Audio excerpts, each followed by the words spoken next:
Guys, so an important factor that people sometimes don't think about when you're trying to finish a triangle choke is actually internal rotation of the hip. So what internal rotation of the hip is, come on in here.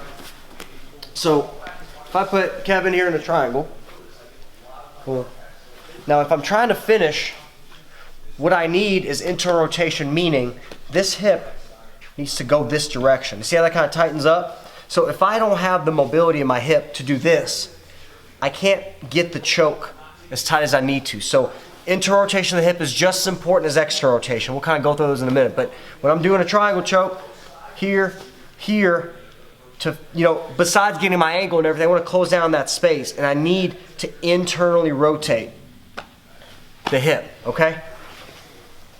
Thanks, brother. So, guys, thanks, Kevin.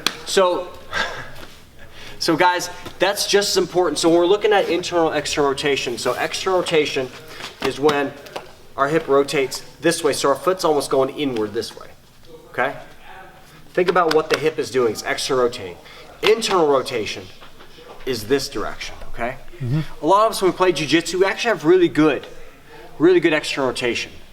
So it's important to have both sides of the coin there. It's really important to have mobility into external rotation and internal rotation. It's good for hip health, it's good for hip mobility. Even if somebody's trying to pass your guard and you're on bottom and they're crushing down your leg, you need to have the capacity and the range of motion so that your knee doesn't get injured, so your back doesn't get injured. So you have to have that good inter-external rotation. So if somebody's coming in and they crush my leg down or pull on my leg, I have to have that mobility in my hip. So I'm going to show you guys a couple easy ways to work on the internal rotation of that hip. So we're going to do a couple passive stretches and a couple of active movements to engage those muscles in the hip to help promote internal rotation. So the first one we'll do, you can use foam roller, 90 degrees at the hip, 90 at the knee.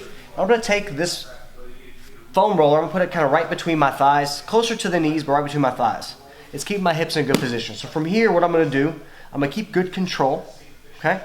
I'm going to work on isolating one hip and working it out as far as I can comfortably, and then come back. You can do both sides at the same time, or one, alternating one side and the other. So I'll do this for like 5 seconds or so, and I'll do like 5-10 per side. And then I'll even work both. I'm really feeling this in my hips, so you really want to squeeze and activate. You'll feel those hips start to shake a little bit. All right? So that's one.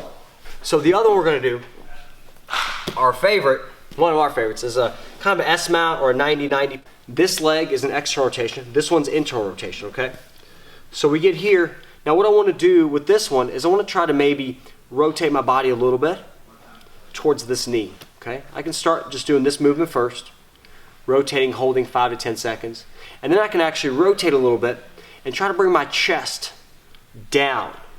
You're going to feel a good stretch in this hip, okay? It shouldn't be painful, it should feel kind of a stretch.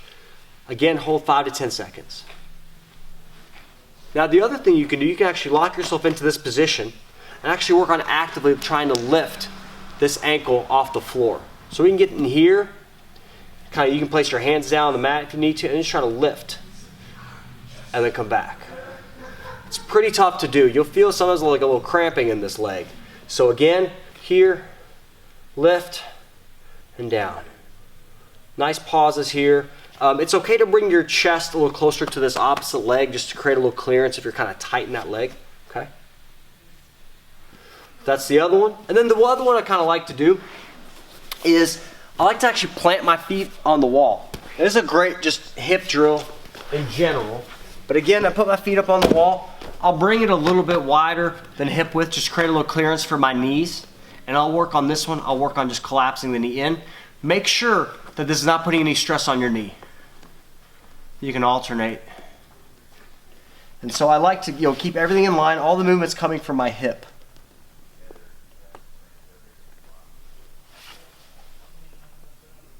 So a couple varieties. Then there's other options where you can actually put a TheraBand or resistance band around your ankles and use the foam roller again.